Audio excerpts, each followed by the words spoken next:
Bonjour et bienvenue pour cette nouvelle rencontre, ce webinaire organisé par l'Espace éthique d'Île-de-France dans le cadre d'une série entamée au mois de mai dernier et qui a pour but de discuter des problèmes que nous rencontrons lors de cette crise Covid.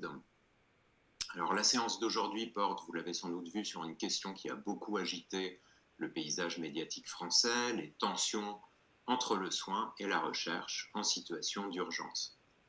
Alors ça a été l'un des thèmes polémiques de la première vague au printemps dernier, notamment lorsque les essais cliniques sur les antiviraux ont été présentés par certains comme faisant des patients des objets de recherche ou des cobayes dans le cadre d'une science déconnectée des urgences,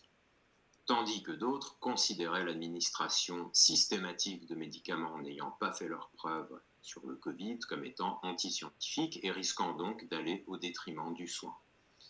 Bref, recherche et soins ont besoin l'un de l'autre et nous nous intéressons ce soir à tenter de clarifier ce rapport de l'un à l'autre.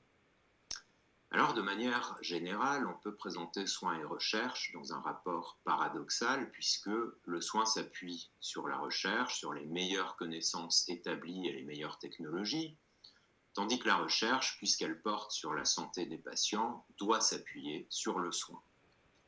Et c'est ainsi presque le problème de la poule et de l'œuf qui refait son apparition, cette interdépendance entre soins et recherche, c'est un cercle vicieux par lequel chacun des deux camps peut prétendre à la primauté. Il faut avoir soigné les patients pour apprendre sur l'effet des traitements, mais il faut aussi avoir des traitements dont on sait au préalable assurer de l'efficacité et de l'innocuité pour pouvoir soigner véritablement. Que souvent, lorsque deux notions entrent dans une relation d'interdépendance, on imagine que la solution ne passe pas par le choix de l'une et le rejet de l'autre, mais plutôt par une co-construction aussi harmonieuse que possible des deux. C'est ici qu'intervient un autre problème, celui de la dimension temporelle. Il y a d'un côté le temps long de la recherche, celui des protocoles qui imposent un suivi rigoureux des patients à court, moyen et long terme et un long travail d'analyse des données recueillies, seul à même de poser de la connaissance robuste. Et puis il y a le temps du soin accordé à des patients malades qui souffrent, qui suffoquent et concernant lesquels il n'est pas question d'attendre les certitudes pour agir.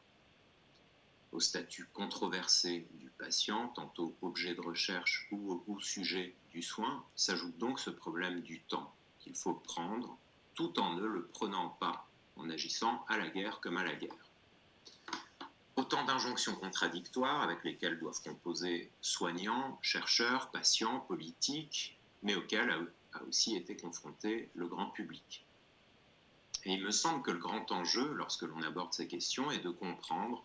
comment dissoudre les paradoxes apparents et comment ne pas tomber dans le piège, ceux qui les imposent en dessinant une lecture binaire de la situation. Alors, dernier point, si le chapitre des antiviraux semble désormais clos, ou presque, avec des résultats à peu près complètement négatifs, semble-t-il, le volet de la vaccination est lui bien ouvert, qui rejoue ces enjeux déjà évoqués, conflit des temporalités entre développement d'un vaccin efficace et sûr en quantité industrielle et urgence d'une crise qui n'en finit pas à l'échelle mondiale. Ce n'est donc pas qu'une réflexion a posteriori que nous proposons de mener ce soir, mais bien aussi une approche prospective sur ce qui nous attend, au moins sur la question des vaccins. Alors pour nous accompagner dans ces réflexions ce soir, nous accueillons des intervenants au profil que nous avons cherché aussi différents et complémentaires que possible.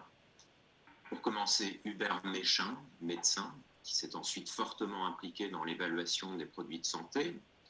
Nous écouterons ensuite Nathan Pfeiffer-Smadja, qui est infectiologue au CHU Bichat et qui a suivi de près les essais d'antiviraux contre le Covid. Ce sera ensuite Sophie Moulias qui interviendra en tant que praticien hospitalier en gériatrie au CHU Ambroise Paré. Et pour finir, nous aurons une intervention de Florian Kova, qui est professeur de philosophie à l'Université de Genève, qui travaille sur de nombreux domaines, notamment liés aux sciences cognitives, et qui a écrit plusieurs articles lors de cette crise. Donc, sans plus attendre, je vais donner la parole à Hubert Méchin. J'encourage d'ailleurs tous les intervenants à ne pas hésiter à présenter un peu plus en longueur que je l'ai fait dans cette introduction. Et donc, une dernière chose, on le dit à chaque fois, s'il vous plaît, n'allumez pas vos micros ni vos caméras, vérifiez bien, que les deux sont éteints, et n'hésitez pas à intervenir via le chat qui est ouvert et qui va être suivi ce soir par Paul Louvel du BUC de l'espace éthique. C'est lui qui sera en charge de remonter vos questions aux intervenants. Voilà, et sur ce, c'est à vous, Hubert Méchain,